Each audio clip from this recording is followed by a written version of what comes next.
Jesus nos convida ao discipulado. Ele não nos obriga.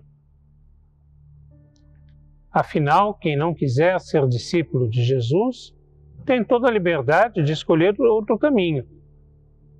É bem verdade que outro caminho conduzirá a outro destino. Mas a escolha por ser discípulo de Jesus é a resposta a um convite. E ele convida a todos nós para sermos seus discípulos. Mas Jesus não doura a pílula, ou numa linguagem mais popular, Jesus não alivia. Jesus mostra claramente quais são as condições de ser discípulo. E essas condições não são condições fáceis. Não é um convite a uma festa, não é um convite a um piquenique, a um passeio, a uma atividade prazerosa, no sentido de que não se encontrará problemas, não se encontrará dificuldades. Ao contrário, Jesus nos chama. Ele mostra o caminho do discipulado. E o caminho do discipulado não é um caminho fácil. Então, convocando a multidão e juntamente os seus discípulos, disse-lhes: se alguém quer vir após mim, a si mesmo se negue, tome a sua cruz e siga-me. Quem quiser, pois, salvar a sua vida, perdê-la-á. E quem perder a vida por causa de mim e do Evangelho, salvá-la-á. Marcos, capítulo 8, 34 a 35.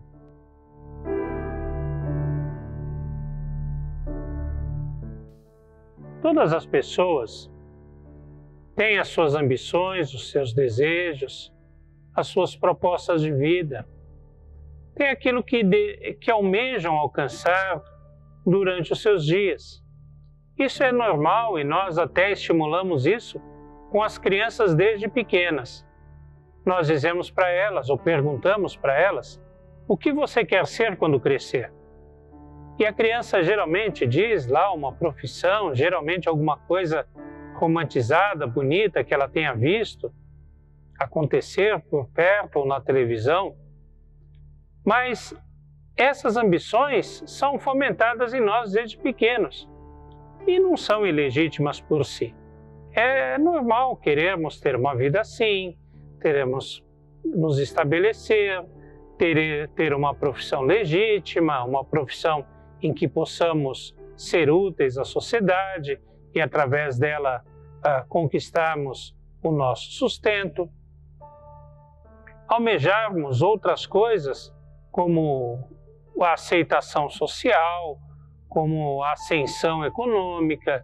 Todas essas coisas, se forem planejadas, se forem desejadas de uma forma correta, dentro do que a ética, dentro do que o próprio Evangelho determina, não são em si coisas ilegítimas.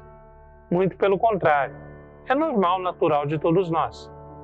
Porém, Jesus chama e pede que os seus discípulos, ou exige que os seus discípulos, neguem a si mesmo. Ou seja, abandonem os seus interesses, abandonem os seus desejos, abandonem as suas propostas de vida e tomem um outro caminho. Um paralelo, uma imagem que podemos tomar da própria Bíblia para exemplificar essa atitude é quando Deus chega para Abrão e diz para ele: olha, sai da tua terra, da tua parentela, da casa do seu pai, sai do conforto de onde você está, sai do ambiente onde você está, sai de tudo onde você está e vai. Vai para onde? Vai para a terra que eu te mostrarei. Ou seja, Deus nem diz a Abrão para onde queria levá-lo, mas simplesmente queria levá-lo para algum outro lugar. Jesus faz assim com a gente também. Ele nos chama. Ele diz: olha, sai da sua zona de conforto, sai dos seus desejos, sai dos seus interesses, sai de onde você está e vai para onde eu te mostrarei. Negue, abandone aquilo que você planejou, aquilo que você deseja, as suas ambições, e vai para onde eu vou te mostrar. Mas para onde o Senhor vai me levar? Eu vou levar para onde te levar. Eu vou te mostrar. Mas simplesmente me segue.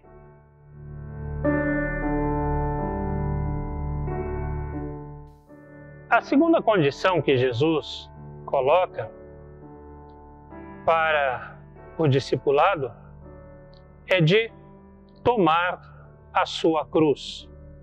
Cada um tomar a sua cruz. Talvez nunca nos tenhamos detido para prestar atenção nessa imagem, mas quando vemos um filme em que passa a crucificação de Jesus, nós vemos que ele, antes de chegar ao Calvário, ao lugar onde seria crucificado, a ele foi dado, onde estava a guarda romana, uma cruz para que ele carregasse através de todo o caminho e nela fosse pregado, nela fosse crucificado. Em alguns desses filmes, a imagem é de Jesus carregando a cruz inteira. Em outros, é carregando apenas a parte, a haste horizontal da cruz. Não importa. O importa é que ele teve que carregar aquele que seria o seu próprio castigo durante todo o caminho. E não foi um caminho fácil, porque ao atravessar ou passar por aquele caminho, Jesus foi motivo de agressões, de insultos, de xingamentos, de desprezo, de muita coisa ruim que as pessoas ao longo do caminho o praticaram, fizeram sobre ele. A imagem é exatamente essa, é como se Jesus tomasse a sua cruz e cada um de nós tomasse uma cruz também e seguíssemos atrás dele, através de todo o caminho. Seria uma procissão, um caminho, uma série de pessoas, uma atrás da outra, cada uma carregando a sua cruz ou o braço da sua cruz.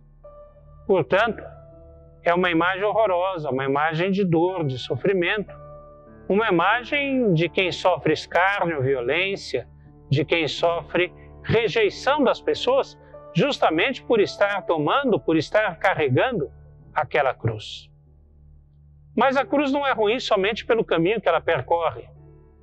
A cruz é levada até o lugar onde a pessoa é crucificada. Parece óbvio.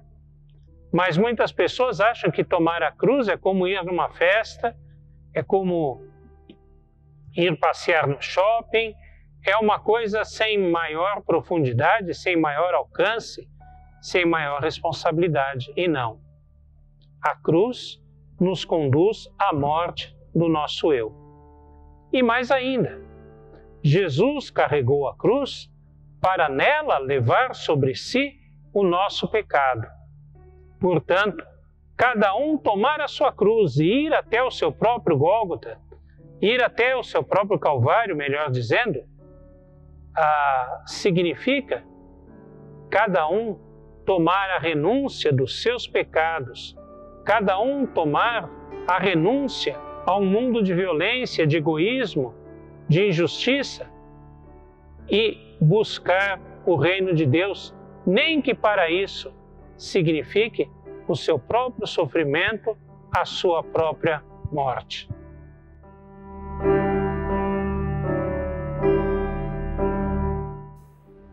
A quem está disposto a negar-se a si mesmo e a tomar a sua cruz, Jesus então coloca a terceira condição, a terceira ordem. Diz ele: segue.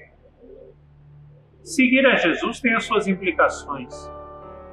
A primeira delas é que implica em sair de onde se está. Se alguém está numa zona de conforto, se alguém está acostumado onde está, se alguém está gostando de onde está e não quer sair de onde está, não pode seguir a Jesus. Somente quem está disposto a deixar onde está, deixar o seu conforto, deixar a situação, deixar o ambiente, o seu contexto, somente esse pode se colocar a seguir a Jesus. É verdade que nem sempre Jesus vai pedir para que nós deixemos nossa casa, para que nós vamos a um país distante, para que nós abandonemos nossa família, nosso emprego, ou nossa vida como ela é. Mas Ele quer que nós estejamos dispostos a tudo isso, se isso tudo for necessário. Porque se for necessário, é isso que Ele pedirá de nós. Sair de onde estamos. E, em segundo lugar, seguir a Jesus implica em tomar um caminho. Um caminho que não fomos nós que escolhemos, mas foi o próprio Jesus. Eu posso, por exemplo, num feriado, num dia qualquer, escolher ir para um lugar, passear num lugar, ir visitar um lugar ou a trabalho, o que for. Eu posso escolher a estrada, posso escolher o meio de transporte, dentre as opções que me forem oferecidas. Com Jesus, não. A estrada, o meio, o caminho, tudo isso, quem escolhe é Jesus. Nós apenas tomamos o caminho que Ele toma. Nós seguimos os seus passos. Por onde Ele decidir, o discípulo vai também. E também seguir a Jesus significa estar com Ele. Isso parece meio óbvio, mas na verdade, muitas vezes as pessoas não se portam assim. Ou se portam assim, querendo estar com Ele nos bons momentos, mas não nos maus momentos. O Evangelho de João conta uma passagem muito interessante, que Jesus multiplicou os pães e assim alimentou a multidão. E aí muitas pessoas passaram a seguir a Jesus. E de repente Jesus parou e disse a elas: eu sou o pão da vida. Quem não comer de mim não tem parte com meu Pai. E então muitas daquelas pessoas pararam e disseram assim para Jesus: olha, duro é esse discurso. Quem o poderá ouvir? E a partir de então, deixaram Jesus e foram atrás de outras coisas, atrás dos seus interesses. O seguimento de Jesus é um seguimento de acompanhá-lo, de estar com Ele, na hora em que Ele dá o pão para comermos, mas também na hora que diz que nós temos que comer do pão vivo que desceu do céu. Na hora em que nós partilhamos dos seus milagres, mas principalmente na hora também em que Ele é elevado à cruz do Calvário.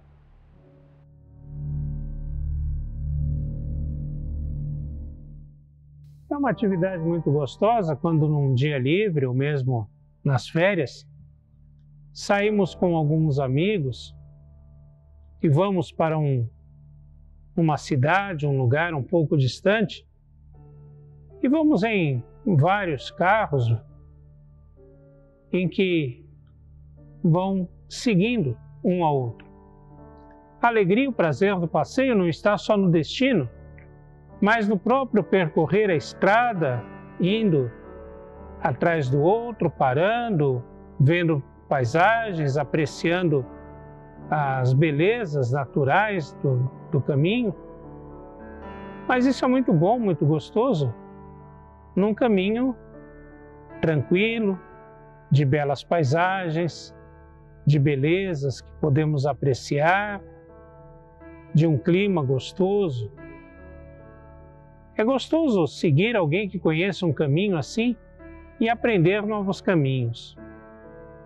Jesus nos chama para segui-lo no caminho do discipulado.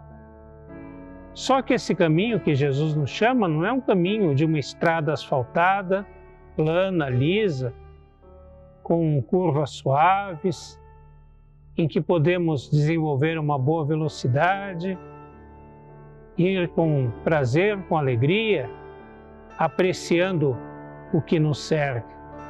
Não. O caminho do discipulado é um caminho que nós sabemos onde vai dar. É o caminho da cruz. Ele nos conduz à cruz, pois é na cruz de Jesus que o discípulo encontra a sua plena realização. O Evangelho de João coloca claramente na boca de Jesus que o dia da sua glória, o dia da sua glorificação, é o dia em que ele foi crucificado. Porque para isso ele veio, essa foi a finalidade do seu ministério. Também o discípulo tem o cumprimento do seu ministério em encontrar a cruz de Jesus, em chegar à cruz com Jesus, em ser levado à cruz. O caminho do discipulado é um caminho vitorioso, mas não a vitória que é aparente nesse mundo, mas a vitória da cruz, a vitória sobre a morte, a vitória sobre o pecado, mas a vitória também sobre o nosso próprio eu.